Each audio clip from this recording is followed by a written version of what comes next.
Hello and warm greetings. Welcome to the Analyst by Vajiram and Ravi, where we would try to comprehensively analyze few articles from the Hindu and the Indian Express from the perspective of UPSC Civil Services examination. The first article is related to the Intergovernmental Panel on Climate Change and the need of equity in its report. This forms the part of the Hindu, page number 10. The second article relates to the exploitative use of social media and artificial intelligence in the context of elections around the world.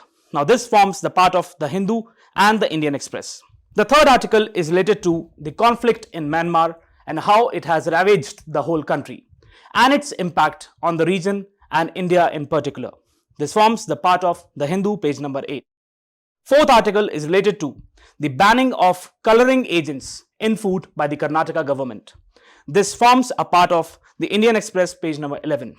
Finally, we have the article related to Sangita Kalanidhi Awards and the importance of Carnatic music in India. This forms the part of the Indian Express, page number 7. So the first article is related to the IPCC, that is Intergovernmental Panel on Climate Change, and the need of equity in its report. So recently, two researchers from India analyzed 500 future emission scenarios of the IPCC and came to the conclusion that the burden of climate actions falls more on the developing countries than the developed countries. Now, this forms the part of the GS3 Conservation, Environment Pollution, Degradation and Environment Impact Assessment. So, let's begin. So, let's talk about the IPCC. So, IPCC is the Intergovernmental Panel on Climate Change. Now, this organization was formed in the year 1988 by two organizations, that is the World Meteorological Organization and the United Nations Environment Programme. Now, the IPCC is the most important source of scientific information related to climate change, right? It serves as the most important source of information for the climate change. Now, if we talk about the role of the IPCC, the first is the scientific assessment. Now, IPCC doesn't carry out its own research. The IPCC reports are based on the existing knowledge, that is existing scientific knowledge, right? Then they come out with what are the possible causes of climate change, the possible impacts and the way forward, that is the adaptation and the mitigation strategies. Now, talking about the second aspect, the role, that is the comprehensive reports. Now, IPCC comes with different comprehensive reports. For example, you have the assessment reports. Then these reports are actually important for framing policies, right? For framing policies, climate related policies, climate actions, right? And these are very important source of information. For example, the United Nations, different governments around the world, and at last the individual, right? Now, if we talk about the types of reports published by the IPCC, the first is the assessment reports. Now, these are the most comprehensive reports which are published by the IPCC, right? And they typically are published in a span of, let's say, 6 to 7 years in different cycles. So, the latest cycle we have is that of the assessment report 6, the 6th assessment cycle, right? Now, we are working upon the 7th assessment cycle, right? The information in these reports is based on working groups, right? Now, you have got 3 working groups. The first is based on physical science, right? The second is based on climate adaptation, and the third is based on mitigation, right? Strategies, right? So you have got 3 working groups, which one focuses upon the physical science, second focuses upon the climate adaptation, and the third focuses upon the mitigation strategies. So on the basis of these 3 reports, you have the final conclusion of the IPCC assessment reports, right? Now, if we talk about the spatial reports, IPCC also publishes spatial reports that is related to a particular topic. For example, desertification, for example, ocean and cryosphere. Then you have the methodology reports. Now, these reports focus upon the technical aspect. That is, what should be the technical basis of evaluating the impact of climate change, right? Now, coming to two bodies, you have got the United Nations Framework Convention on Climate Change and the IPCC. We'll try to find a link between them. See, the UNFCCC is primarily a policy making body, right? It is concerned with policy making. The IPCC is a science body, right? So it comes out with its own scientific studies, and then on the basis of those studies, UNFCCC actually makes the policies, right? Now, if we talk about the policy making aspect, so the IPCC serves as the most important source of information for the framework of international cooperation which is adopted by the UNFCCC. Then you have got the discussions at the Conference of Parties. Now, different governments around the world discuss the climate issue of climate change and the possible adaptation and mitigation strategies. So, IPCC again forms the basis of the scientific information, right? Then you have got the financial resources. The UNFCCC provides the adequate financial resources to the IPCC to conduct studies on different existing scientific studies and also to actually make participation from different countries around the world. Now let's talk about emission scenarios. Now what are emission scenarios? Now emission scenarios basically depict the future. Now they form the most crucial part of the IPCC reports, and they're based upon the factors, for example, how societies develop, how the economic development takes place, right?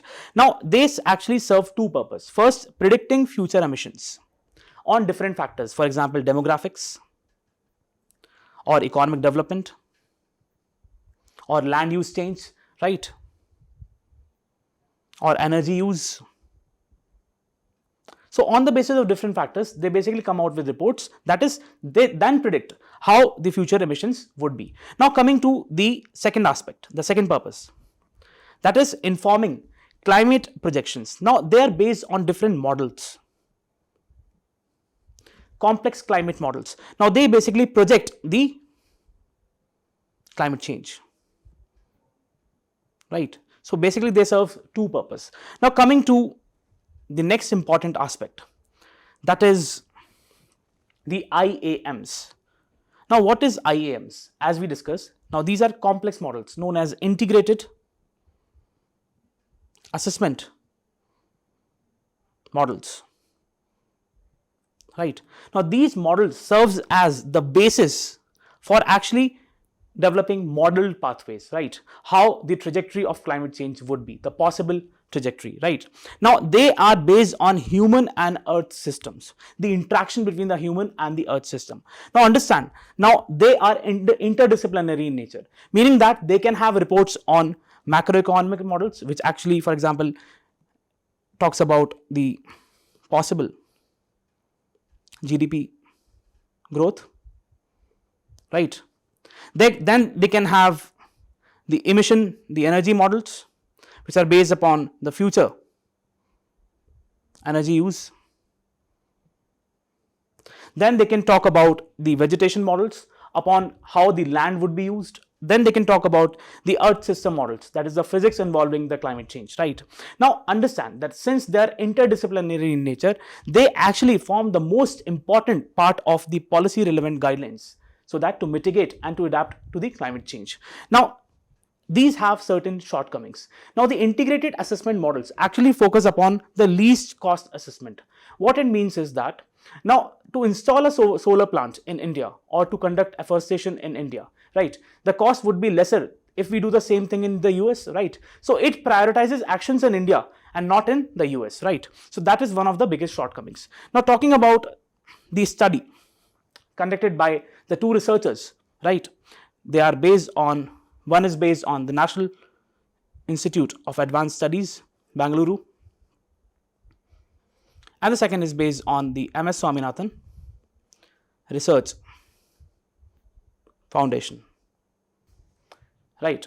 So what they analyzed almost 556 possible scenarios in the IPCC 6th assessment report, and they came to the conclusion that this assessment report projects that the per capita GDP of countries in the sub-Saharan Africa, South Asia, West Asia and the rest of Asia, which actually constitutes 60% of the world's population, will be below the global average even in 2050. So even in 2050 we would suffer from economic deprivations, right?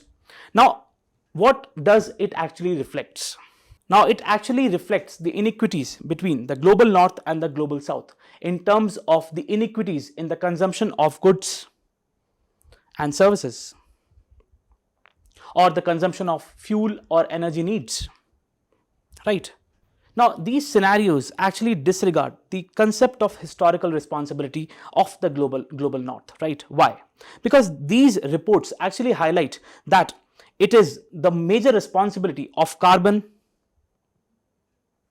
capture and storage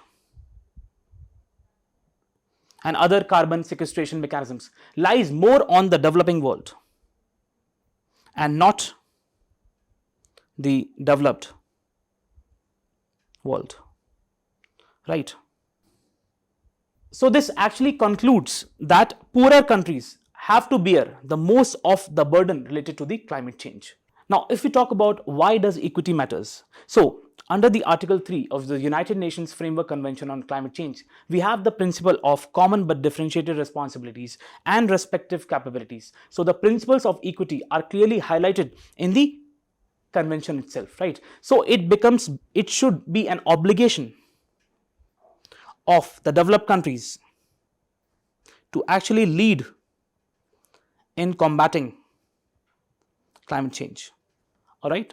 Now, therefore, the richer countries should shoulder climate action responsibilities as they have historical responsibilities for the anthropogenic climate change. Now, these mitigation pathways, they're actually modeled using the IAMs, that is the integrated assessment modelings, right? Now, these are based on techno-economic requirements and they do not consider the needs or the capacity of the developing world. So, actually, they run counter to the equity principles, that is the Article 3, which is highlighted in the Article 3 itself. See, equity actually implies that the developed regions should accelerate their net negative emissions and the less developed regions should be able to utilize their remaining carbon budget, right? However, if we go through the IAMS route, that is the integrated assessment models route, we would find that they are actually projecting the opposite. That is the burden falls more on the developing world.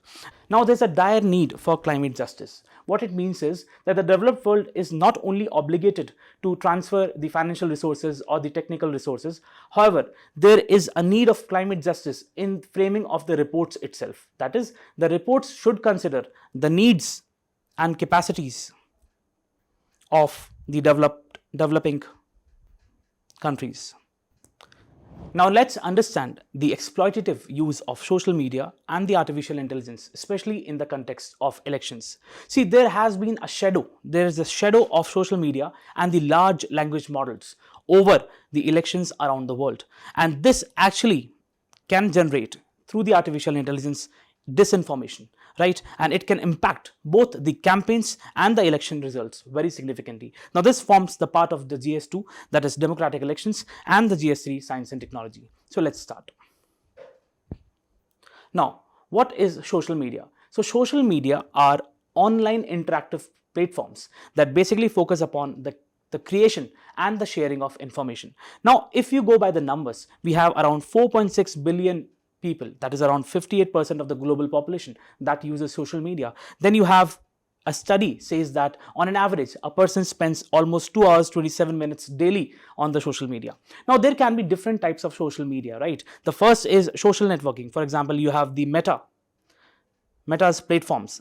You have the Instagram, you have the WhatsApp, you have the Facebook. Then you can have communication, for example, the WhatsApp, right? And then you have the microblogging. For example, you have got the Twitter, right? Then you have got the video sharing platforms, for example, the YouTube. Then you have got the professional networking, for example, the LinkedIn, right? Now, the social media collects vast amount of user data, especially the personal information, right? That is their browsing habits, for example. Now, this information can be used for ulterior motives, that is for wrong reasons, right? So, it becomes important that there needs to be proper regulation of social media. Now, what is a language models? So, language model are nothing but machine learning techniques which actually focus upon predicting what the sequence of words would be, right? So, for example, you can have the optical character recognition. For example, you can have the machine translation. Now, these are language models. Now, the more sophisticated forms of these language models forms the part of the large language models, right? LLMs. Now, they are based on artificial neural networks, which mimic the biological functions of humans, right? Now, these are very prominent during these days. For example, we have got the OpenAI's ChatGPT, which is nothing but a large language model. GPT is the generative pre-trained transformer, right? And we have got the Gemini of Google, right? Now, talking about the artificial intelligence. Now, artificial intelligence is the simulation of human intelligence. So, simulation of human intelligence by the machines is known as artificial intelligence. Now, these artificial intelligence use the LLMs, the large language model, to predict their result. Now, if we talk about the steps involved, so the very first step of the artificial intelligence is data gathering. That is, it accumulates a huge amount of data. The second is the data processing and algorithms. Now, what is algorithm? Algorithm is basically a set of instructions which is given to the machines, right? So the data which is fed into the machines, it is basically processed using a specified set of instructions, which is the algorithms, right? Then you have got a pattern recognition. Once the machine reads the data, right, or learns the data, it recognizes a specific pattern, right? Then it actually learns that pattern. And then finally, once you give a question to that machine, it gives you a decision making. It decides a particular response and gives it to you. So this is basically the simulation of human intelligence, right? That is why we call it artificial intelligence, right? Now, what is misinformation? See, misinformation is the spread of false and inaccurate information. However, there is no intention behind it, right? For example, you can have a sort of an information which is spread, which says that you have a miracle cure of a particular disease. Then you can have disinformation. Now, disinformation is the spread of false or inaccurate information with a particular deliberate intent, right? For example, you can have political campaigns, right, with deep fakes. That is what disinformation is all about. Now, if we talk about social media and the issues related to the elections, the first case is that of the Cambridge Analytica scandal. Now, Cambridge Analytica was a British political consulting firm. Now, what happened in 2018 was that the data of millions of Facebook users was actually breached, right? And that was used to actually build psychological profiles. It was used to build psychological profiles, and those profiles were used for personalized political advertising, right? See, if we talk about the artificial intelligence and its negative impact on elections, it can be actually analyzed in three-way trouble. That is, it can accelerate the disinformation in three ways. The first is magnify disinformation. That is, it can be used to generate highly personalized propaganda, right? So if we compare it with what the Cambridge Analytica scandal was, so this scandal would appear microscopic because the effects of artificial intelligence can be manifold, can be many times higher than that of the conventional social media.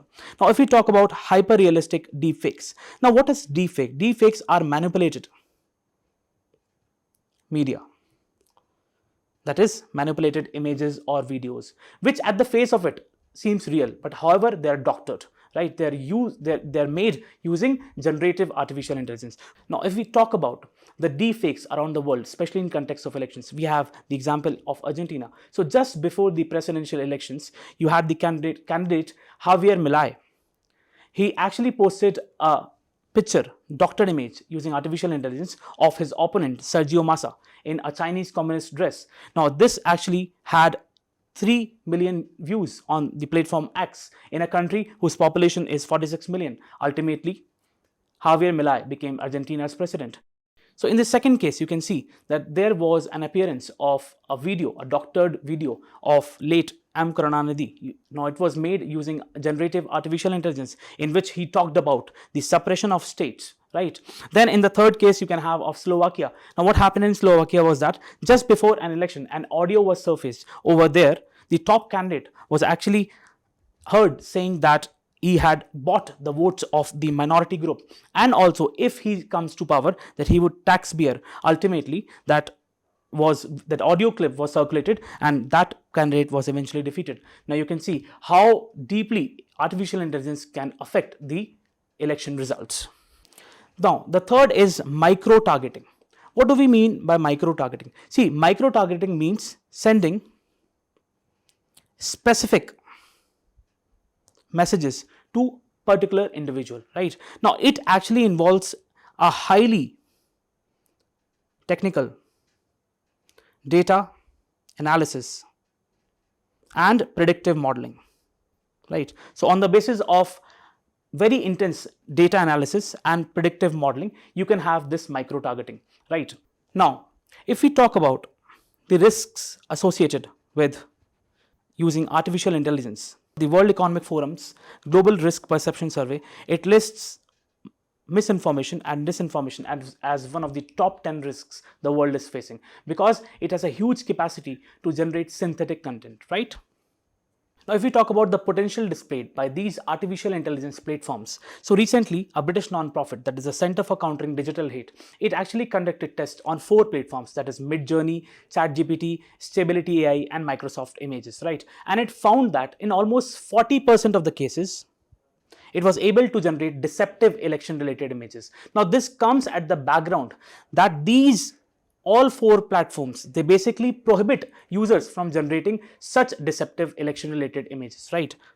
Now if we talk about the artificial intelligence and the Indian regulatory structure, it's need to be kept in mind that there is no specific regulatory framework for the AI, right, in India, and the government heavily relies on the existing IT Act and the IT rules. For example, you had the March 1 advisory where it was said that the startups or the companies using the AI, they need to seek permission before generating their content. Now it received a lot of backlash, so therefore the government actually withdraw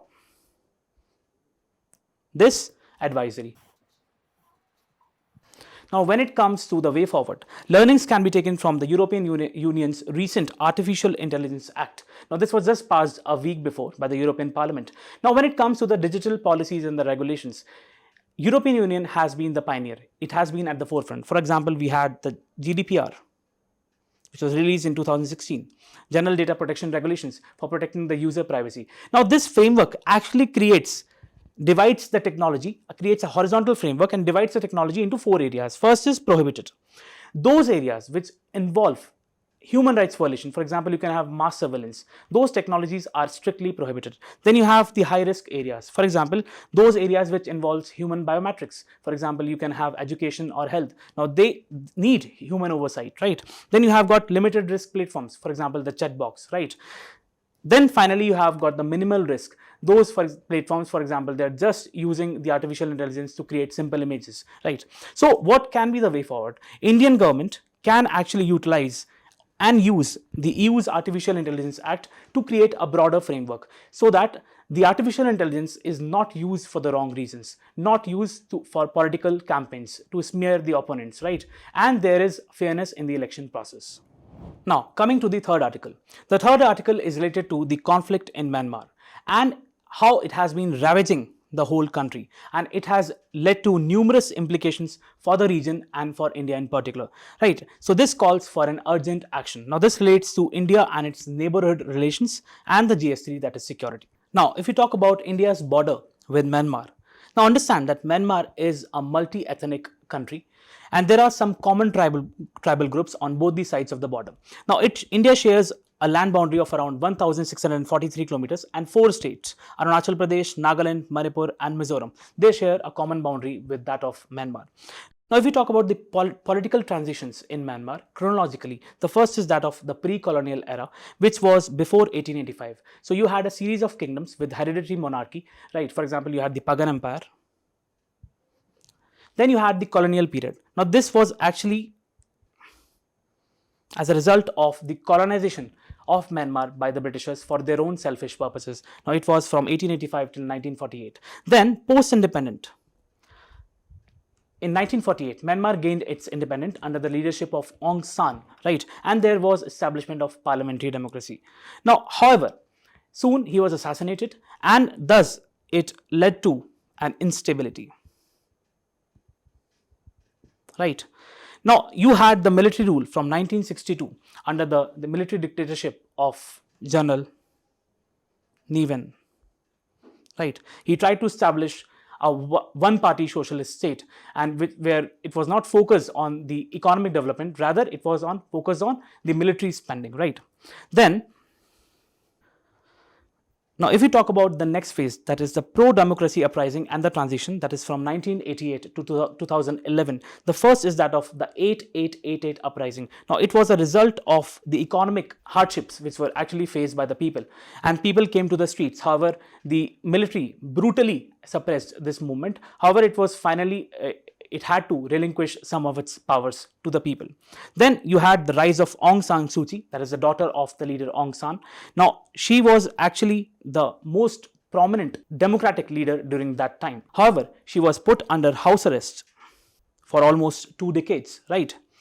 Then there was a phase of limited reforms and flawed elections. In 2010 and in 2015, there were elections in Myanmar, and the party of Aung San Suu Kyi emerged victorious, that is the party NLD. However, because of the constitutional restrictions, the party had very less power, and the ultimate authority was with the military, right? Now, since then, especially in 2021, when military staged a coup and it actually detained Aung San Suu Kyi, there has been a period of constant violence and instability. Now, we need to understand that Myanmar, as I just said, is a multi-ethnic society. So there have been ethnic strife as well. So this has implications for all of the region and India in particular. Now, if we talk about the impacts of what this crisis has on the region in general and India in particular, so we talk about its impact on ASEAN, right? So the first is the loss of unity. See, ASEAN as an organization in principle provides that it won't interfere in the internal matters of the state. However, there have been countries, for example, Singapore, Indonesia, they have condemned the military coup. On the other hand, you have countries, for example, Thailand and Cambodia, which are in support of the military regime in Myanmar. So there is a sort of loss of unity. The second is related to the economic disruptions. Now, we know that ASEAN has been at the forefront when it comes to economic policies, right? However, this crisis has led to a situation where the full potential of the trade and investment we cannot reap that, right? Because of the conflicts, right? Because of the refugee migrating from Myanmar to the other countries, right? Third is the security concerns, right? What we mean by security concerns is that there is a grave danger for proliferation of arms. There is a grave danger of these armed groups actually coming to the other countries and creating problems, right? Then we have got humanitarian crisis. That is, different ethnic minorities have been fleeing Myanmar to these countries, right? So it is a big problem for the ASEAN in general. Now, if we talk about the impact on India, the first is security concerns. So there have been, since decades, there have been insurgency movements in the northeast, and this crisis in Myanmar can fuel that, right? Because you can have armed groups coming from Myanmar to India, because you have got tribes, some common tribes on both the sides of the border, right? You can have proliferation of arms, right? So that is a security concern, a grave security concern for India. Second, now it also needs to be kept in mind that because of this, it led to the revocation of FMR. That is the free movement regime, which provide free movement of people on both the sides of the border, right? Second is that it can have economic disruption. See, second, you can have economic disruptions. It can affect the trade and investments, especially with respect to Myanmar, right? You have got transport projects, for example, the Kalanidhi multimodal transport project. It might face hurdles, right? So the third is related to the strategic competition with China. See, understand that China is a very good ally of the military regime in Myanmar, right? It has also been funding military supplies, infrastructure projects, right? So that is a concern for India. The third and the fourth and the final is the humanitarian aspects, right? So there have been allegations that the government of India has not clearly highlighted the atrocities committed by military in Myanmar, right? Moreover, we need to keep in mind that there have been few states, for example, Nagaland, right? There have been the tribes from Manipur, the Kuki tribe, which has relations with the Zomi community in Myanmar. The Nagas are also present in Myanmar, right? They have not accepted this revocation of FMR in good light, right? So it has led to concerns. So these are all different concerns which both the region and India faces, right? Now, if we talk about the way forward for the Myanmar crisis, we need to have a multifaceted approach, right? That is, first we can have internal solutions. Now, there is a need for dialogue and negotiations. That is, dialogue and negotiations among different stakeholders. For example, you have the National Unity Government formed by the opponents. Then you have the NLD. Then you have the military. Then you have the civilians. Then you have the ethnic organizations. So all need to come on board and then reach to the conclusion so that they can have a sort of a smooth democratic transitions, right? The second is, there needs to be a sort of a power sharing agreement between the military and these democratic factions, right? So that ultimately the people of Myanmar can have democratic rights, right? Then there's a need for constitutional reforms because in 2008, you had the constitutional changes which give most of the powers to the military. Now, in order to have that democratic transition, powers must be devolved to the democratic government, right? Now, if we talk about the external solutions, ASEAN can play a pivotal role in mediating the crisis, right? We know that ASEAN has a policy to not interfere in the country's internal affairs. However, there needs to be a mechanism where all countries come on board and actually suggest suitable reforms. Then we need to have international pressures in the form of specific targeted sanctions which actually compel the military to give or devolve adequate power to the democratic factions, right?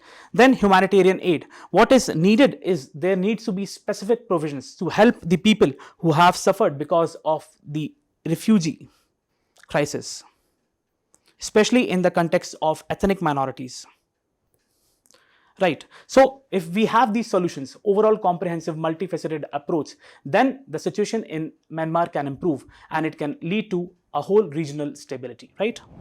Now, the next article is related to the news from Karnataka. Now, Karnataka has banned the use of coloring agent in the food, a particular coloring agent, because it has been used in gobi Manchurian and cotton candy, and the punishment prescribed is up to of 7 years and a fine of up to 10 lakhs, right? So this concerns with GS2 Public Health Management and GS3 Science and Technology. Now, what are coloring agents? So coloring agents are the ingredients which are added to the food to enhance its color, right? Now, it can be both natural as well as artificial. So, natural colorants are those which are derived from natural sources. For example, you can have plants, right, or minerals, right? So, if we talk about the examples, we can have carotenoids, right? So, it gives actually orange color. Then we can have chlorophyll, which gives green color. Then we can have got caramel, which is actually made after heating sugar, which provides the brown color, right? So these are the example of natural colorants. Now, if we talk about the artificial colorants, these are the colorants which are synthetically produced in the laboratory, right? For example, you can have Allura red. Now, this chemical provides a red color. Then you can have tartrazine, which provides the yellow color, tartrazine, which provides the yellow color, right? So we can have different natural as well as artificial colorants. Now, potential concern with the artificial colorants is that it might lead to long-term health effects, right? So there have been cases, there have been studies which also point out towards the carcinogenic effect of these artificial colorants. It has also seen that it leads to hyperactivity among children, right?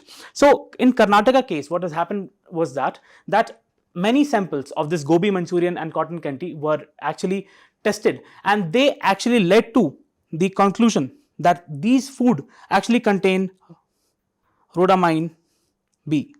Now this is a chemical agent, right? Now if we talk about rhodamine B, now this is a chemical which is used to actually dye paper, clothes, leather, right? It provides a pink color, a reddish pink color to these clothes and papers and leathers, right? Now this has health effects. It has got acute toxicity, right? This has also been found to lead to damage of eyes, and it can cause respiratory tract infections, right? And some studies have also said that it can have carcinogenic effect, that it can lead to long-term use, can lead to cancer, having cancer. So it is not frequently added. See, understand, this is primarily used by street side vendors. Now those vendors are not aware about the potential impact it has, right? Whether it is permitted or not permitted by the regulating authorities, right? And we need to understand that it is not permitted by the FSSAI, that is Food Safety and Standards Authority of India. So let's talk about it. See, Food Safety and Standards Authority of India is actually a statutory body, and it comes under the Ministry of Health and Family Welfare. So let's talk about the functions of the FSSAI, right? It actually regulates the standards of food in manufacturing, in storage, in their transport, in distribution, right? So that basically you can have proper labeling and hygiene practices, right? Then it focuses upon the second function, is that of licensing. So it licenses the food businesses so that they can have an oversight mechanism of what those food businesses are actually producing and selling it to the consumers, right? It also ensures that there is a robust traceability mechanism, right, in the food supply chain. So the next function is that of the enforcement. That is, they can audit the food businesses and see whether they are conforming to the regulations or not. Finally, it also has a function of consumer awareness, so that the consumer can have proper awareness about what the food ingredients are, and they can have healthy practices, they can adopt healthy practices, right? Now, the FSSAI actually permits very few use of natural and synthetic colors, and it even decides of what food should have what colorants, right? Now, what can be the way forward? See, regulatory mechanisms need to be made more robust, and there needs to be an enhanced consumer awareness so that they can go by the natural options and not artificial colorants, right? Secondly, they also need to be, it must be ensured that there is proper labeling so that the consumer are aware of what they are really consuming, right? Now, the final article is related to the Sangeet Kalanidhi Award, which were recently conferred to T.M. Krishna, right? Now, this is conferred by the Madras Music Academy, right?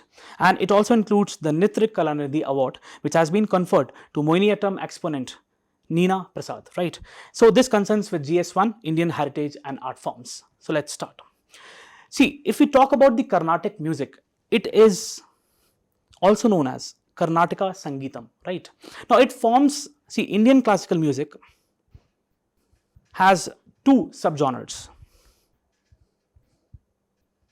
right? Has two. The first is that of the Carnatic music, and the second is of the Hindustani music, right? Now, this Carnatic music actually derives its inspiration or the content from the ancient sources, for example, Samveda, right? Whereas the Hindustani derives its inspiration or the content from the Persian or the Islamic influence, right? Now, the main emphasis in the Carnatic music is on the vocal music, with or without music, right? Now, there have been different composers and saint poets. For example, you had the Saint Tyagaraja, or you had the composer, for example, you have the Shyama Sastri, right? They have contributed immensely to the Carnatic music. Now, the core concepts of Carnatic music is the first raga, which is nothing but the melodic framework which defines the mood and character, right? Second is tala, that is periodic rhythmic cycles. So Tala is periodic rhythmic cycles. Then you have Shruti. Now Shruti is the relative musical pitch. That is Shruti. Finally, you have the Swara, which is the individual musical note. Right. So 4 components form the basis of the Carnatic music, that is Raga, Tala, Shruti and Swara. Now the performance can be both vocal and instrumental. Now the ensemble in this Carnatic music is the lead vocalist, which is accompanied by the violin or mridangam and tambura. So you can see in the image, the tambura looks like this. It's a drone instrument, right? Now, let's talk about the Sangeet Kalanidhi Award. Now, this award has been conferred to, as I said, T.M. Krishna. It is the most prestigious recognition in the Carnatic music. Now, this is conferred by the Madras Music Academy. Now, we need to keep in mind that Madras Music Academy was actually a result of the 1927 All India Congress session, right? So as an offshoot to that Congress, you had the formation of Madras Music Academy. Now this has been conferred to T.M. Krishna for his powerful voice, second for the adherence to the tradition of Carnatic music, for focusing on its exploratory and not just its tightly defined structure, and for using music as a tool for social reforms. So, the Nritya Kalanidhi Award has been awarded to Mohiniyattam exponent Neena Prasad. So, Mohiniyattam is a classical dance form of Kerala. Now, the word Mohini is nothing but the avatar of Vishnu. So, he came in that avatar to actually enchant the Asuras so that the will of the Devtas prevail, right? So, that's all for today. Thank you.